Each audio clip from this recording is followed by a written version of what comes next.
Hello friends, அனைவருக்கும் வணக்கம். இன்றைக்கி நம்ம 2025 குரூப் 4 கொஷின் தான் டிஸ்கஸ் பண்ணிகிட்டு இருக்கோங்க.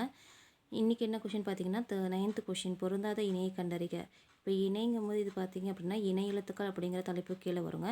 இந்த தலைப்பில் மட்டும் நமக்கு 2 கேள்விகள் கேட்டிருக்காங்கங்க. ஸோ ஈஸியாக நம்ம 2 மார்க் வாங்கிக்கலாங்க. ஈஸியான கான்செப்ட் தான். ஸோ நம்ம முதல்ல நம்ம என்ன எக்ஸ்ப்ளனேஷன் பார்த்துடலாங்க. இது எங்கே கொடுத்துருக்காங்கன்னா 6th நியூ புக்கில் இயல் 4ல் கொடுத்துருக்காங்க. இணை எழுத்துக்கள் அப்படிங்கிற தலைப்பு கீழே கொடுத்துருக்காங்க. இதில் என்ன சொல்கிற வராங்கன்னா, சில எழுத்துக்களுக்கிடையே ஒலிக்கும் முயற்சியும் பிறக்கும் இடமும் பார்த்திங்கன்னா ஒரு ஒற்றுமை உண்டுங்களாம். இவ்வாறு ஒற்றுமை உள்ள எழுத்துக்களை தான் நம்ம இணை எழுத்துக்கள் அப்படின்னு சொல்கிறாங்கங்க. 6 வல்லின மெய் எழுத்துக்களும் 6 மெல்லின எழுத்துக்களும் தான் நமக்கு இணை எழுத்துக்கள்னு சொல்கிறாங்க. இது எந்த மாதிரி வரும்னா, சொற்களுக்கு இடையில் மெல்லின மெய் எழுத்துக்களுக்கு அடுத்தே பெரும்பாலும் வல்லின எழுத்துக்கள் வரும். அந்த எழுத்து தான் நமக்கு இணை எழுத்துக்கள். பாருங்கள், இங்குங்கிறது மெல்லின எழுத்துங்க, இக்குங்கிறது வல்லின எழுத்துங்க. இந்த மாதிரி இது ரெண்டும் சேர்ந்து வர்றது தான் நமக்கு இணை எழுத்துக்கள் அப்படின்னு சொல்கிறாங்க. சரிங்களா? நமக்கு முதல்ல வல்லின எழுத்து மெல்லின எழுத்துனா என்னன்னு தெரியணும். ஈஸியாக நம்ம சின்ன வயசுலேருந்து எப்படி ஞாபகத்தில் வச்சுருக்கோம், கசட தபர ஞன நமன. கசட தபரங்கிறது வல்லின எழுத்து, ஞன நமனங்கிறது மெல்லின எழுத்து. சரிங்களா? இது ரெண்டும் சேர்ந்தது தான் நமக்கு இணை எழுத்துக்கள். இங்கே பாருங்கள், எடுத்துக்காட்டுகளில் கொடுத்துருக்காங்க பாருங்கள். திங்கள், மஞ்சள், மண்டபம், சந்தனம், அம்பு, தென்றல். இங்குங்கிறது மெல்லின மெய் எழுத்துங்க, கங்கிறது வல்லின எழுத்து. இது ரெண்டும் சேர்ந்து வரனால திங்களுங்கிறது ஒரு இணை எழுத்துக்கான சொற்கள். சரிங்களா? அதே மாதிரி மஞ்சள், இஞ்சுங்கிறது மெல்லின மெய் எழுத்து, சாங்கிறது வல்லின எழுத்து. ஸோ இதுவும் இணை எழுத்துக்கான ஒரு எடுத்துக்காட்டு சொல் தான். சரிங்களா? மண்டபம், சந்தனம், இது எல்லாமே அப்படி தான். அம்பு, தென்றல். சரிங்களா? அடுத்து என்ன இருக்குது? நம்ம வல்லினம் பார்த்தாச்சு, மெல்லினம் பார்த்தாச்சு. அடுத்து என்ன இருக்குது? இடையினம் இருக்கா? இடையினத்துக்கு பார்த்திங்கன்னா எரள வளலன்னு நம்ம படிப்போம் இல்லையா? அதுக்கு ஒரே இணை எழுத்துக்கள் தாங்க, தனியாக வேறு எதுவும் இல்லை. சரிங்களா? ஒரே இணை எழுத்துக்கள் தான். அதுக்கு அதே தான் இணை எழுத்து. அடுத்து உயிரெழுத்துக்கள். உயிரெழுத்துக்கள் என்னங்க இருக்குது? ஆலேருந்து அக்கு வரைக்கும் இருக்குதுங்க இல்லையா? அதில் நெடிலுக்கு குறிலுக்கு நெடிலும் தான் நமக்கு இணை எழுத்துங்க. அதாவது இங்கே பாருங்கள், ஆக்கு ஆதா இணை எழுத்து, ஈக்கு ஈதா இணை எழுத்து, ஊக்கு ஊதா இணை எழுத்து. இதில் என்ன ஒரு வித்தியாசம்னு பார்த்தீங்கன்னா, ஐக்கு மட்டும் ஈயும், அவ்வுக்கு ஊ. இது ஏன் இப்படி கொடுத்துருக்காங்க? ஐக்கு ஈ ஏன் கொடுத்துருக்காங்க? ஏன் ஆ கொடுத்துருக்கலாம் இல்லையா? ஐன்னு நீங்கள் சொல்லி பாருங்களேன்.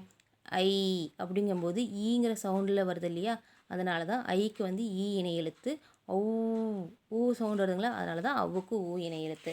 அதை நமக்கு பின்னாடி கொடுத்துருக்காங்க. ஐக்கு ஈ இணை எழுத்தும் அவ்வுக்கு ஊ இணை எழுத்தாகவும் கொடுத்துருக்காங்க.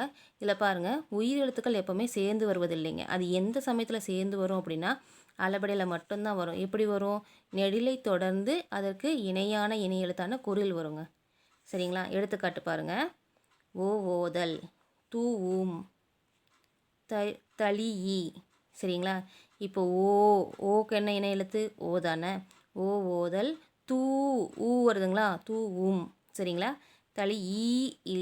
அப்போது இந்த லீங்கிறது பார்த்திங்க அப்படின்னா நெடில் ஈயை குறிக்குது. அதனால தான் பக்கத்தில் ஈ.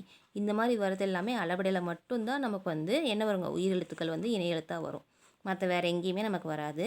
கீழே ஒரு ஸ்டேட்மெண்ட் கொடுத்துருக்காங்க, ரொம்ப இம்பார்ட்டன்ட். நீங்கள் பாருங்கள், ஆயுத எழுத்துக்களுக்கு மட்டுமே இணை எழுத்து இல்லை. எந்த எழுத்துக்கு இணை எழுத்து இல்லைன்னா ஆயுத எழுத்துக்கு மட்டும்தான் இணை எழுத்து இல்லை.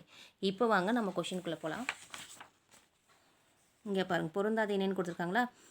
இதில் பாருங்கள், ஏக்கான நெடிலுக்கு ஏதான் வரும், தாங்கிற வல்லினத்துக்கு நாவன மெல்லினம் தான் இணை எழுத்தாக வரும், ராங்கிற பார்த்திங்கன்னா வல்லினம், நாங்கிறது மெல்லினம். ஸோ இதுக்கு இதுதான் நமக்கு இணை எழுத்து. இதில் பாருங்கள், ஐக்கு நான் என்ன சொல்லியிருக்கேன், அந்த சவுண்டு பார்த்திங்க அப்படின்னா ஈன்னு வரனால இணை எழுத்துன்னு பார்த்திங்கன்னா ஈ தான் வரணும். ஆனால் இங்கே என்ன கொடுத்துருக்காங்க? ஆ கொடுத்துருக்காங்க. ஸோ இதில் இதுதான் தப்பாக பொருந்தாமல் இருக்குது. அதனால் இதுக்கான சரியான பதில் சி. ஐக்கு ஈதா வரணும், ஆ வரக்கூடாது.